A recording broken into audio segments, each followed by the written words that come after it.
Vous connaissez l'expression « voir le verre à moitié vide » ou « à moitié plein ». Donc cette expression populaire, en gros, elle divise le monde entre les optimistes et les pessimistes. Mais franchement, aujourd'hui, est-ce que c'est encore possible de voir le monde comme ça, c'est-à-dire en noir et blanc? Bonjour, je suis Émilie Amic et dans ce 8e épisode de la série Agir, on va voir ce qu'est l'optiréalisme et en quoi cette attitude peut changer votre façon de voir les choses et comment est-ce que ça peut vous aider à passer à l'action. En choisissant le côté verre à moitié vide ou verre à moitié plein, en fait, on reste centré uniquement sur deux visions opposées, soit tout va bien se passer, soit de toute façon ça va foirer. Et en fait, en se centrant uniquement sur ce mode de pensée un peu binaire, finalement on ne mobilise pas notre cerveau de la meilleure façon pour agir. Pourquoi ? Parce que en fait, notre cerveau, il écoute ce qu'on lui dit et il se prépare en conséquence. Donc si on reste bloqué sur un optimisme béat, où on se dit finalement de toute façon tout va bien se passer, eh bien notre cerveau il va ignorer tous les signes et les alertes qui potentiellement peuvent nous dire que l'on est en train de faire fausse route. A l'inverse, si de toute façon on pense que les choses vont mal se passer, qu'est-ce qu'on fait ? Rien du tout. Parce que vous êtes fous quoi, je vous ai dit que les choses allaient mal se passer. Vous n'allez pas y aller quand même. Alors finalement, il vaut peut-être mieux être pessimiste. Parce que comme ça, si les choses se passent bien, on sera plutôt agréablement surpris. Et si jamais ça se passe mal, c'est sûr qu'on ne sera pas déçu. En fait, pas tout à fait.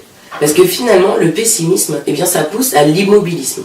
Pourquoi ? Parce que si on sent que les choses vont mal se passer, franchement, quel est l'intérêt d'y aller ? Et surtout, rappelez-vous, le cerveau se concentre plus facilement sur les informations qui sont négatives. Donc le pessimisme, en fait, a plus de chances de prendre dans vos pensées.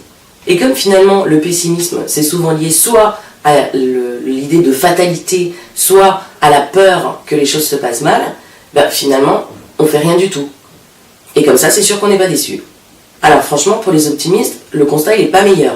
Surtout en ce moment avec la mode de la pensée positive, qui globalement repose sur aucune étude scientifique, aucun résultat scientifique, et qui en fait ressemble grandement à la méthode Coué, c'est juste qu'on a trouvé un autre nom. Parce que s'attendre à ce que les choses se passent bien, ça peut être moteur, mais concrètement, si vous faites qu'attendre, c'est sûr qu'il ne va rien se passer du tout. Parce que seule l'action vous donne le pouvoir de faire bouger les choses et de progresser. Alors si être optimiste fait de nous un béat qui pense que le monde est rempli de bisounours et que être pessimiste c'est être un ronchon qui n'agit pas, on fait quoi ? Eh bien depuis quelques années dans le monde de l'écologie, il y a un concept qui a émergé qui s'appelle l'optiréalisme. Donc en fait ça vient de Jacques Leconte et il en a parlé pour la première fois dans son livre « Le monde va beaucoup mieux que vous ne le croyez ». Alors j'imagine déjà vos remarques, donc je précise que le livre ne dit pas que le monde va bien, mais que le monde va mieux, et ça il le dit chiffre à l'appui, mais qu'évidemment, il reste quand même encore beaucoup de choses à faire. Bon, revenons à nos moutons. L'optiréalisme, c'est quoi ? Comme vous vous en doutez, c'est une contraction entre optimisme et réalisme. Et donc, mis à part un joli nouveau mot, qu'est-ce que c'est ? En fait, c'est de garder du réalisme, le fait de voir la vérité telle qu'elle est, avec le bon et avec le mauvais, et de l'optimisme, le fait d'agir et de vouloir changer les choses. Bon, vous vous demandez peut-être pourquoi je vous parle d'un concept qui vient de l'écologie dans cette série. En fait, c'est assez intéressant de voir le parallèle qu'il peut y avoir et l'application de ce concept au développement personnel et professionnel. Parce que, quel que soit votre état d'esprit actuel, qu'il soit pessimiste ou optimiste, le fait de passer à l'optiréalisme, vous allez voir que ça va vraiment décupler votre capacité à agir. Parce que si vous voulez passer à l'action, vous devez avoir au moins l'impression que potentiellement ça peut peut-être marcher. Parce que sinon, si vous n'avez même pas cette petite lueur d'espoir, c'est sûr que vous ne vous lancez pas. Et comme ça, si vous vous lancez en ayant les yeux grands ouverts, vous pouvez anticiper les écueils, les obstacles que vous allez rencontrer et pourquoi pas planifier un plan B ou des solutions pour les affronter et les surmonter. Alors, pour changer d'état d'esprit, il n'y a pas 36 solutions et ça se passe en 2 étapes. La première, c'est d'abord de prendre conscience, de se rendre compte quand on est dans l'optimisme un peu béat ou dans le pessimisme vraiment dur. Et deuxièmement, c'est une fois qu'on a fait ce constat, d'orienter nos pensées vers un questionnement qui va plutôt nous amener vers l'optiréalisme. Donc si vous êtes plutôt de l'équipe verre à moitié plein, c'est-à-dire du côté des optimistes, essayez de vous poser des questions du type qu'est-ce qui pourrait mal se passer et comment est-ce que je pourrais y faire face. Et si vous êtes plutôt de l'équipe verre à moitié vide, du côté des pessimistes, demandez-vous peut-être, et si j'avais pas peur, qu'est-ce que je pourrais faire, qu'est-ce que je pourrais lancer comme action ? Ou alors, qu'est-ce que je pourrais faire pour augmenter mes chances de succès ?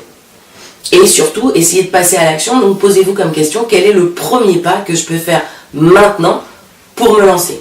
Donc pas de recette magique ici. Ce qu'il faut, c'est prendre conscience de nos tendances naturelles, soit à l'optimisme, soit au pessimisme, et se lancer, passer à l'action, sans toutefois se voiler la face.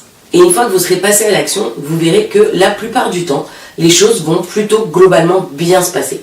Alors évidemment, avec quelques détours et écueils en cours de route, mais une fois que vous aurez confiance dans votre capacité à faire face et à rebondir face à ces situations, eh bien vous verrez qu'il y a de fortes chances que le succès soit au bout du chemin.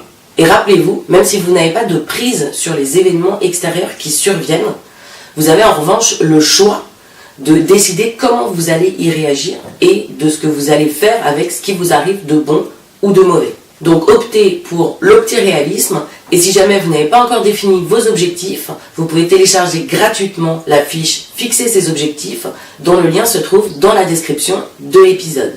Si vous avez aimé cet épisode, n'hésitez pas à liker et à vous abonner à la chaîne, en n'oubliant pas ensuite de bien cliquer sur la cloche pour être notifié de tous les prochains épisodes.